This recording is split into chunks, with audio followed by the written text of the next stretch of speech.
కృష్ణనగర్లో chase sequence చేస్తున్నాం. Plus Krishnanagar లోపల interiors of కృష్ణనగర్లో shoot చేస్తున్నాం.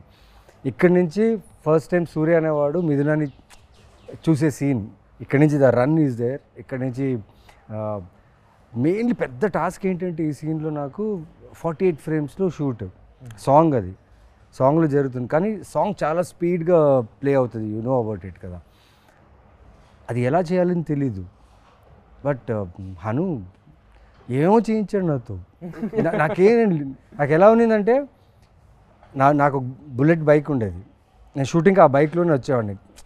షూటింగ్ కార్లున్నా ఆ బైక్లో వచ్చాను, ఎందుకంటే ఆ సూర్య ఫీల్డ్లో ఉండాలని.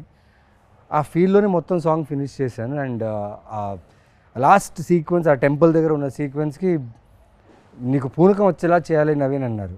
సరే చేతిలో దే గేమ్ మీద నీమ్ ట్రీస్ తీసుకుని చేసేసా. అండ్ దాంట్లో ఒక కెమెరా యాంగిల్ ఉంటుంది. అది ఎలా అంటే నేను ఇలా పూనకం వస్తున్నట్టు చేయాలి, కెమెరా వచ్చేసి కింద నుంచి ఇలా వచ్చి ఇలా రావాలి. కట్ చెప్పట్లేదు, నేను అలాగే ఉండిపోయా. కట్ చెప్పట్లేదు, చాలాసేపు ఉండిపోయా. కానీ నా ఆకాశం చూస్తున్నాను ఆ షాట్లో. అప్పుడు అనిపించింది, ఒక డైరెక్టర్ ఆలోచిస్తే ఆ షాట్లో నాకు నిజంగా పూనకం వచ్చింది. ఆ ప్రేమలో నేను ఆ ఆకాశాన్ని చూసి ఎంజాయ్ చేస్తున్నట్టు ఫీల్ దొరికింది. And that was a moment for me.